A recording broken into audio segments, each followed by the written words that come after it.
Kitalo nnyo kitalo ddala eno miranga myerere munnange ate ewa Anteira gwe twogerako ye mukyala wa SB4 avuddeyo ku mutimbagano munnange ku live ye eya TikTok n'abeera ng'ate munnange abika afiiriddwa munnange embwa ye. Katubeere nga tukuwa akatambi kano mu comment section bali mu kumusabula naye abamusabula ndooza tebabangako na kisolo kye baagala. Kale katubeere ng'ate tukuwa akatambi kano. Yafudde etya, yakuziikibwa ddi, byonna agenda kubeera ng'ate abitunnyonnyola. At first I was confused.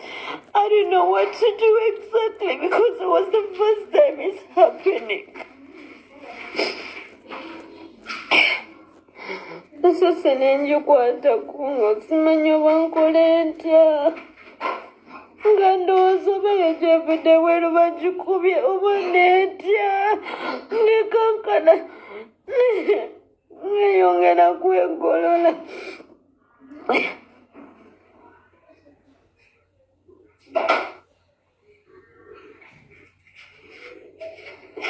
I am so broken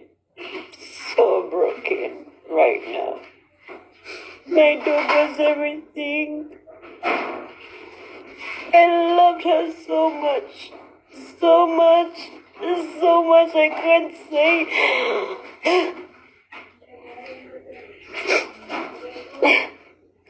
Mama, mbwa yange.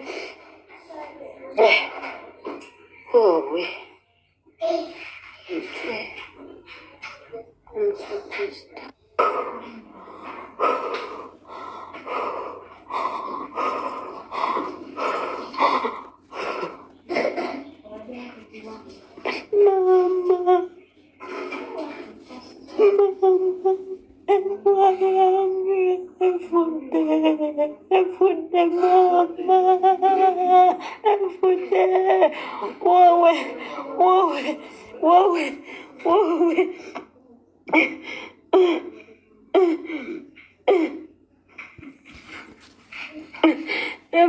Mama.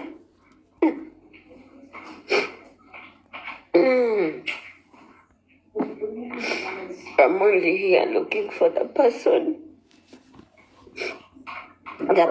yangu zembwa yange.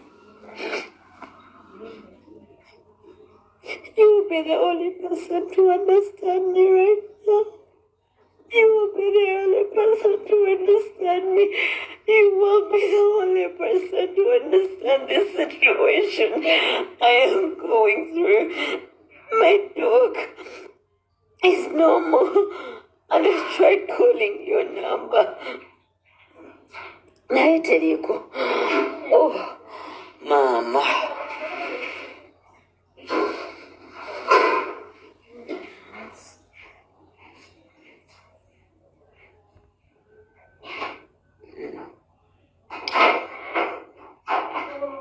Bwetweyongerayo Chamil mirundi Junior yandibanga afiiridde munnange mu firimu ye anti yavuddeyo n'alyoka agamba nti Shalom tajja kufuna mmotoka ye paka ng'ayise mu ye. Paka ng'ayise mu Chamil mirundi Junior. Kaakati Shalom avuddeyo n'abeera ng'ate ateekayo vidiyo n'emmotoka ye nga mulimu ne saawundi Junior gye yakoze ng'agamba nti emmotoka tejja kuvaayo paka nga bayise mu bboba paka nga Chamil mirundi Junior alagidde. Katubeere nga tubikuwa. Teri agenda kujjawo mmotoka eyo nga tayise mu nze. You'll pass through me. Muddeo mu YouTube bwammwe mummanyiire. Neera muddemu mutuule mummanyiire. Ate nina n'endala gye nkima. Eyassa mahongo.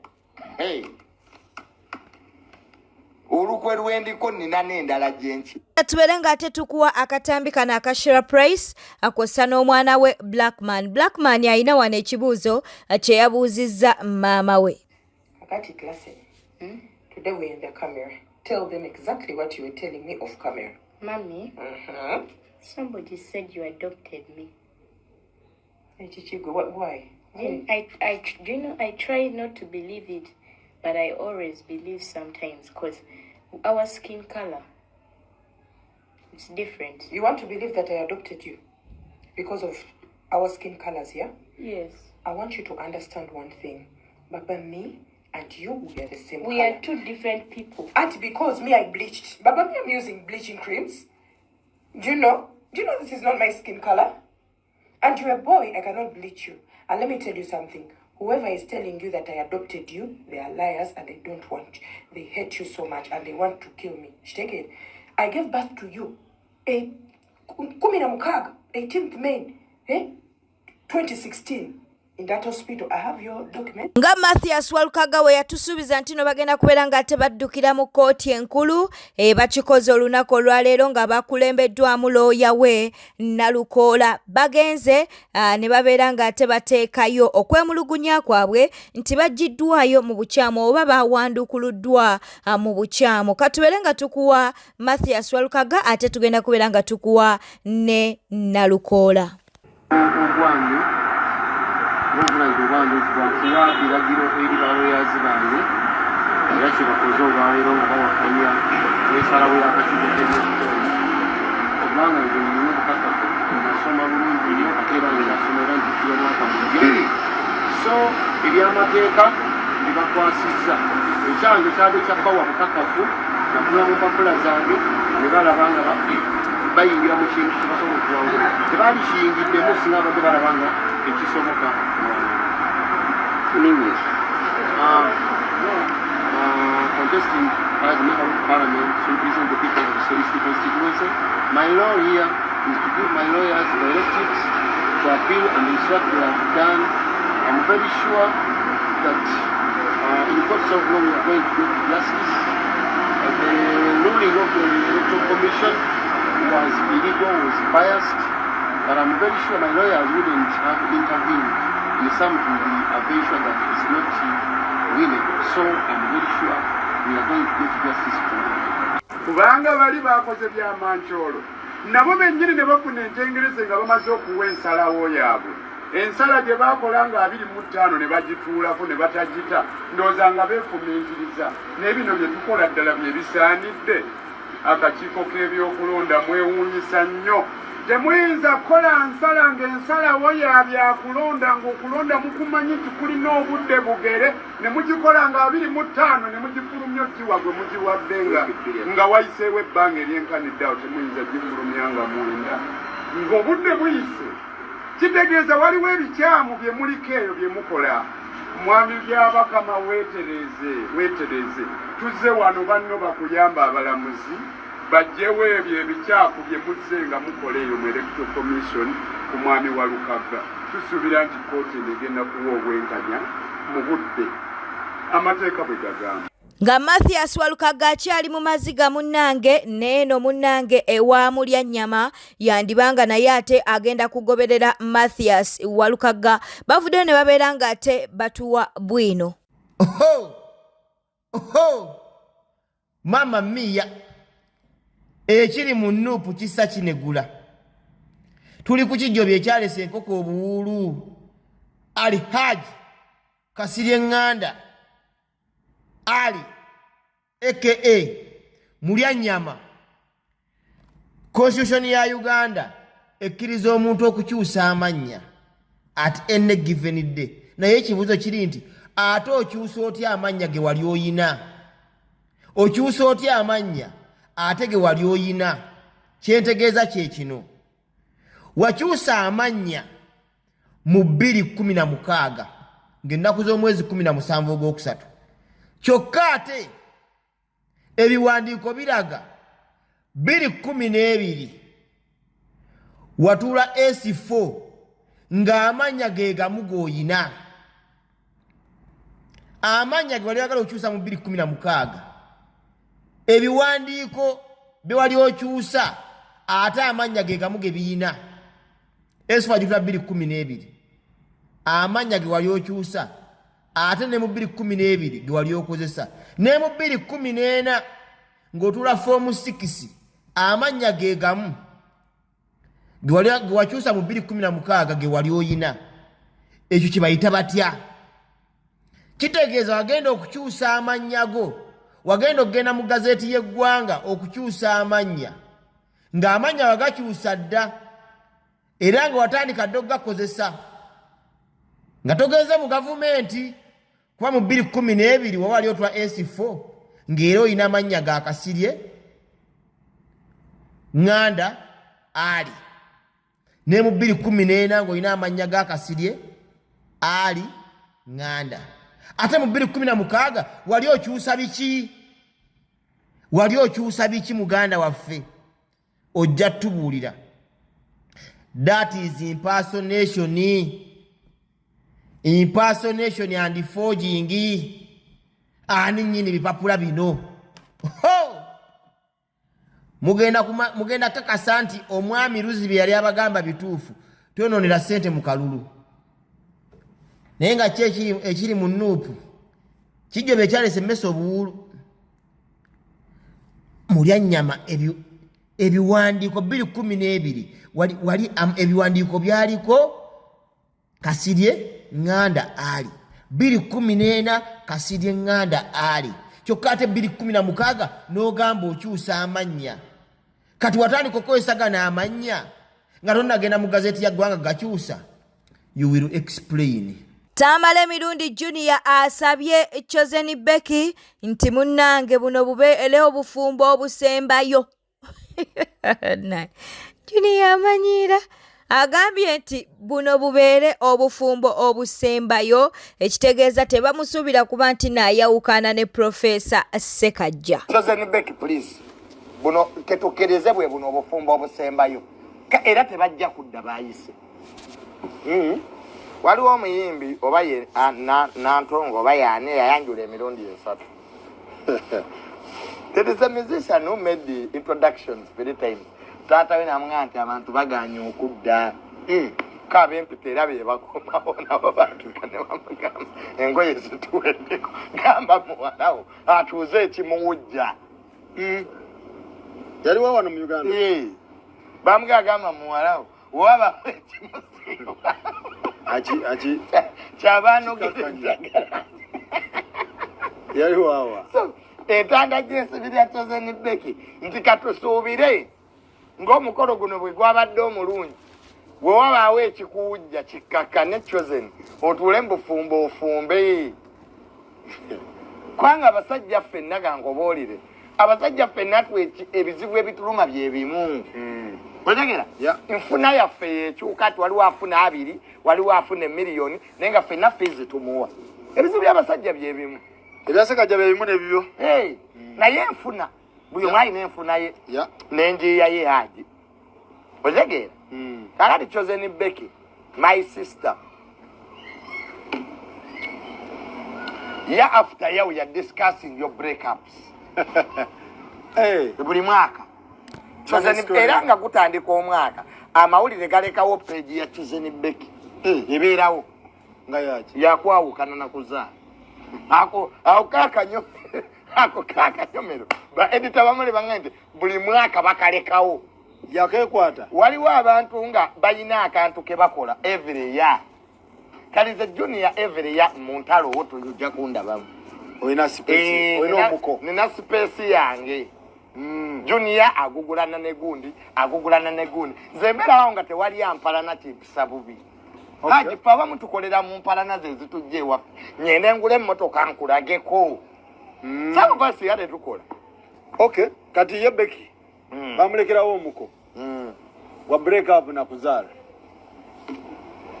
Ne editor mubukedde waali. Specifically Chosen Becky. Kukuba break up. Ebipya bizuuse ebikadde biriwa. Calvin Kayanja avuddeyo ku nsonga za alien skin. Jjukira nti ebiseera bino alien skin ebyobufuzi alinganga atakyabyenyigiramu nnyo. Kakati Calvin Kayanja ayina kyagamba. Alien skin alabika yafuna andola omupya. Engeri gyakwatamu ebintu by'ennaku zino mumwetegereze nnyo okuva lwe yava mu campaigns z'NRM. Ye distancinga mu byobufuzi no concentrating ku music owaddala. Mutunuulire ennyimba za Zaata ne luno lwe yasembyeyo okuta lwe bayita akalulu. Yayogedde ku biki ebituufu ebiri mu kalulu nga talina sayidi gye yeekubiddeko. Lwaki nkugamba nti Alien Skin ayinza okuba yakyusa mu ba Andola ate era ekintu ekigenda okufuula Alien Skin ow'amaanyi nate. Mujjukire Alien Skin abawagizi yali yabaawuzaamu ng'entala alwana za gavumenti. Bwe yagendako mu campaigns n'afeesinga reality. Alien Skin bw'ojjukira video gye nakola nga nkulabula ku kweyingiza mu byobufuzi n'agamba nti bannabyabufuzi bonna bayuza. Secondly, ekikono kirimu NRM awo tokimanyi. Era toyinza kupenetratinga uno succeedinga. Bakaawo kadda balinga abapya ku mirimu. Olaba ne bafiina masannyalaze. Bakyalina positions. Kati gwe wajjo juice. So, I think akaseera kaako okuyingira ebyobufuzi kaali kakyabulamu. You needed time to work and get money. Kuba bonna bolaba mu byobufuzi basooka kunyuunyuuta kaaliyazi zaabwe.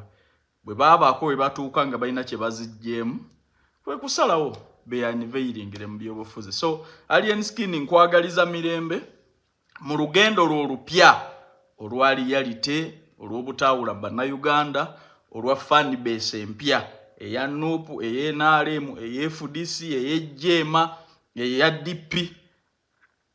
Nkwagaliza mirembe mu concentration empya gy'olimu ey'okulaba nti owumba abawagizi baawamu n'okuguza Uganda music wo. That's the way to go. I congratulate you. Webale kuchiri ya raisinga alia. Nti you're being used. Okozesebwa bajja kere nchaba kudampinge. Webale kuchitegeera nti obudde bw'olina concentratinga mu kola sente oli mbwonoonera mu by'obufuzi. That was a very big mistake.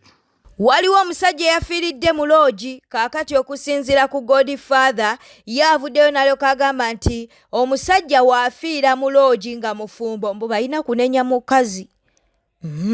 Ayina ensonga ze lwaki agambye nti balina kubeera nga ate banenya mukazi. Gwe omuwagira oba nedda? Sooka omuwulirize ate era oteeka obubaka bwawo mu comment section. Singa omusajja afiira mu loogi ng'ate mufumbo tunenya mukazi wo waka tetunenya musajja. Omanyi lwaki omwana afulumye mu kikomera omubeere emmotoka betumanyi nti bagagga bwe tumusanga ku busasiro nga gyali emmere tetunenya mwana, tunenya bali mu kikomera omwo mwana oyo mwafuluma. Kayina eyo embeera yimu. Waliwo omusajja wa rediyo wano yafudde. Yafiiridde mu loogi nga etunuulidde wadde abantu bano battibwa buttibwa bakazi be babatta era abasajja bamuyina emizo okwana omukazi n'omuwa ssente mugenda ofune ruumu ajja fiira bwereere. Kati abalala ate libaddogo basajja bamukola ensobi mubeera nga mukyayagala nnyo bakazi bammwe ne mukola eddagala eryesiba ku bakazi abo obutabendaako simanya biki. MC Meya ayina kyayogera wano ku bufumbo bwa Chosen Becky ate era n'obubaka buno bukwatira ddala ku dictator Amel. Tekiri ku ngeri kiggwe gy'omulabamu gy'omukuttemu oba gy'omuyisaamu. Kiri ku ngeri ky'onaamututte, engeri gy'anaamukwatamu gy'anaamuyisaamu n'engeri gy'anaamulabiriramu. Kyangu nnyo gwe okulaba nti byonna obikoze era munda mu ggwe ne weemateza nti kati ono takyalina gy'adda yafuuka wange. Naye njagala kutegeeza nti oyo amututte kyangu nnyo okuleeta ebyo gwe wabuusa amaaso n'abifuula ebisooka mu bulamu bw'oyo omuntu. Emmotoka osobola okuzimugulira, bizinesi osobola okuzimugulira, osobola n'ozimukolera, so mukolera buli kimu gwe ky'olowooza nti kaakati abakazi beetaaga bizinesi, abakazi beetaaga mmotoka, abakazi beetaaga bazimbira. Naye munnange n'obuusa ekitone nnyo ekyo omukazi kyayinza okuba nga kye kyandimusanyudde. Twegendereze nnyo okulowooza nti tukola ebyo ebisanyusa abakazi baffe nga ffe tulowoozezza. Tufeeyo nnyo okubawa omukisa okutubuulira biki ebituufu ebibasanyusa. Abasinga twewaddeyo nnyo era tuyaayaanye nnyo okukola ebyo tulowooza nti binaasanyusa abakazi baffe ne tutafaayo kuyaayaana kukola ebyo ebituufu ebitugambiddwa abakazi baffe nti hani kino kye nneetaaga. Kakati oyinza okuba nga munda muguulaba nti amukulanye byonna obikoze naye munnanga abakazi buli lunaku olukya yeetaaga muntu amukwatanga bebi, yeetaaga muntu amulaba nti mupya mu maaso ge. Abasinga tubamanyizizza nnyo amaaso ne tulowooza nti kakati takyalina kyaŋŋamba. Omukazi ye gye buva ne gye budda buli lunaku ayaayaana kufuna muntu oyo amuyisa ng'omwana omuto, amulaba ng'omwana omuto, amuyisa nga bebi. So oyo amumanyizizza amaaso tukulanye. Kyova olaba nti gwe omusajja osobola okukula n'okola byonna naye omukazi emirundi egisinga mu bintu by'okwagala tebakula. Buli kadde ekyamugambibwa mu buwala ne mu bukadde bwe anyumirwa nnyo era ng'okimugambye tebakulimba nti bwe kituuka mu bwakula mu kati awula takyakyagala. Bw'okumuyita hani mami eriyo kapoze zikaddiye emyaka 6 naye nga tewayisanga linnya lya mukazi we mu kamwake oba erinnya lya bbawe mu kamwake nga hani bebi likyaliwo n'okutuusa awo we bali. Kati gwe kubanga omuzaddemu abaana 2 3 olowooza nti byonna biwedde takyalina kyaŋŋamba mukwano bebi hani outing nazo akyazeetaaga okumutwalako ko n'omulisaako out ku byokulya ebyenjawulo naye akyabyetaaga. So Kongs chosen Becky, Kongs Kalo Nantongo mwenna abaddewo mu wiiki eno yonna abakwasaganyizza bye mukwasaganyiza. But all in all, what I can say, Kongs once again chosen Becky and Professor Sekaja. You did your part and we appreciate byonna bye muyiseemu. Tofa ku bigambo kye bikoogerwako, tofa ku bigambo kye byeboogera. Gwe ffa ku ngeri ki gy'ogenda okukwatamu omukyalo oyo. Okumwerabiza ebyo ebiyinza okuba nga byamutengula omutima akwagala alekewo gw'abadde naye. Okitegedde ekintu ekyo. Bweti etambudde obadde mulabi mulungi olw'okwekumira ku News Park channel kankusobere ng'osubscribinga, olikinga n'okuleka obubaka bwawo mu comment section. Beera bulungi.